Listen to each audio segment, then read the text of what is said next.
Thanks, everybody, for joining me to discuss a very, very serious issue. Yesterday, we witnessed an extremely sad moment in American history. We saw the President of the United States aligning himself with the dictator of Russia, Vladimir Putin, to undermine the independence of Ukraine and its democracy. Let's be clear. Trump is showing us that he sees one of the world's most brutal dictators as his friend and our longtime democratic allies in Europe as his enemies. He wants a world that is safe for authoritarians and oligarchs, but extremely dangerous for democracies. It will not surprise you when I tell you that Trump is lying, as he so often does. Yesterday, Trump said that Ukraine started the war. That's not true. Russia invaded Ukraine twice, first in 2014 and then again in 2022. Right now, Russia occupies about 20% of Ukraine. Since Putin's horrific invasion, over 1 million people have been killed or injured. Every single day, Russia continues to rain down hundreds of missiles and drones on Ukrainian cities. Putin's forces have massacred civilians and kidnapped thousands of Ukrainian children, bringing them back to Russian re-education camps. These atrocities led the International Criminal Court to issue an arrest warrant for Putin in 2023 as a war criminal. Further, Trump called Ukrainian President Zelensky a dictator. That's not true either. Zelensky won 75% of the vote in free elections. In fact, his approval rating is higher than Trump's. In the midst of a brutal war, Ukraine's parliament continues to function and free and unfettered political debate takes place.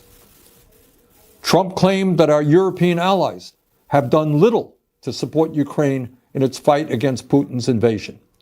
He said the United States has contributed 3 times more than Europe. But that's another lie. In fact, Europe has provided more aid to Ukraine than the United States. But it's not just that Trump is lying again. That's not new. It's what this all reveals about where he wants to take our country, and in fact, the entire world. Trump is cozying up to Vladimir Putin. So who is Putin? And what kind of world does he want to build?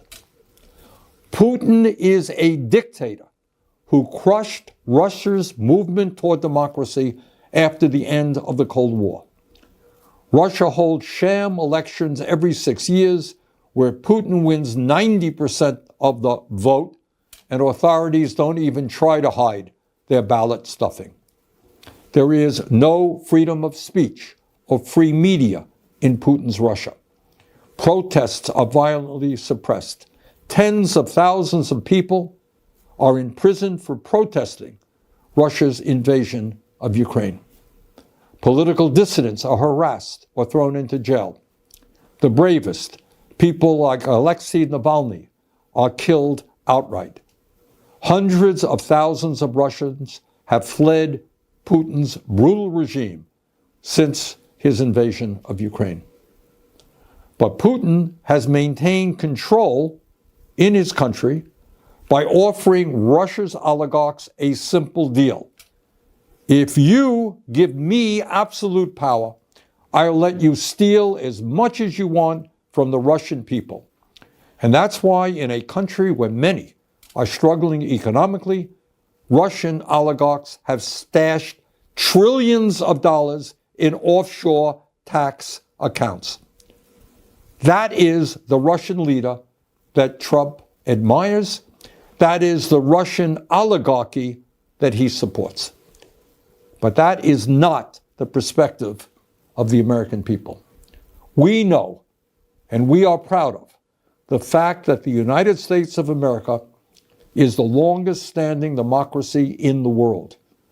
We know that many hundreds of thousands of brave Americans over the years have fought and died to defend democracy.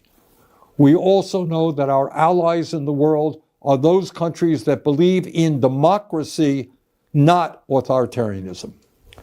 In this critical moment in our history, I hope that every American, regardless of political perspective, will stand tall and say yes to democracy, no to oligarchy, and no to authoritarianism. Thank you very much.